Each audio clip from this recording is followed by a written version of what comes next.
And welcome back to our ongoing coverage of the 2016 NHL Scouting Combine. Bob Stauffer from the Oilers Radio Network, and we're joined by Fultonvale's Sam Steele. I was going to say Sherwood Park, but you grew up in Fultonvale, and so did I, so that's a cool sort of little thing.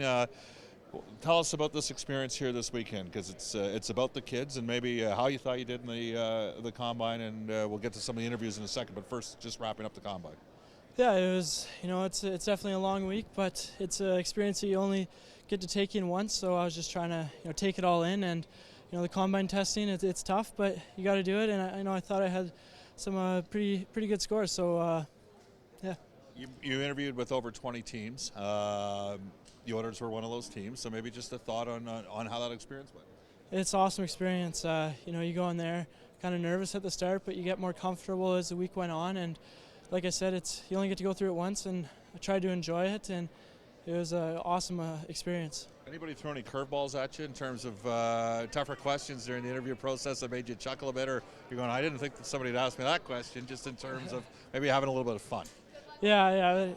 Some teams like to have a little bit more fun than others, but not too many crazy questions, nothing, that caught me off guard really, but yeah, it was a good experience. Good experience.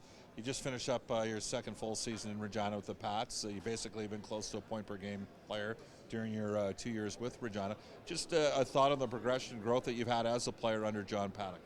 Yeah, he's an unbelievable coach. We're pretty lucky to have a guy like that with so much experience, and all the players respect him. So pretty lucky to have a guy like that, that's for sure. Now, you were part of a much ballyhooed Alberta-based WHL Bantam draft that saw Tyler Benson go number 1. You went number 2. Clegg, I think, went 10th that year.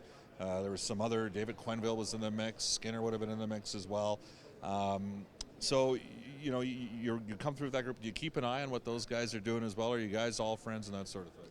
Yeah, it's good to see where the guys that you grew up playing against are, how they're doing and everything. So yeah, it's pretty cool. I think there's a lot of good players out of that area. So it's, like I said, yeah, it's cool to see how they progress and grow up through the system with them. Who was your favorite player as a kid growing up? I'd have to say Crosby. Yeah, Crosby. Pretty special player. What would be the biggest area that you think you would need to improve upon as a player to progress to the next level?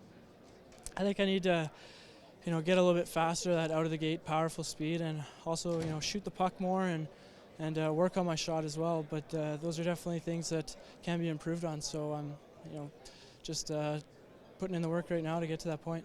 Sam, we wish you the best of luck over the course of the next 3 weeks, and thank you for taking time to join us here on our continuing coverage on Oilers TV. Oh, thanks a lot for having me. That is Sam Steele of the Regina Pats, and we'll have more from the NHL Scouting Combine.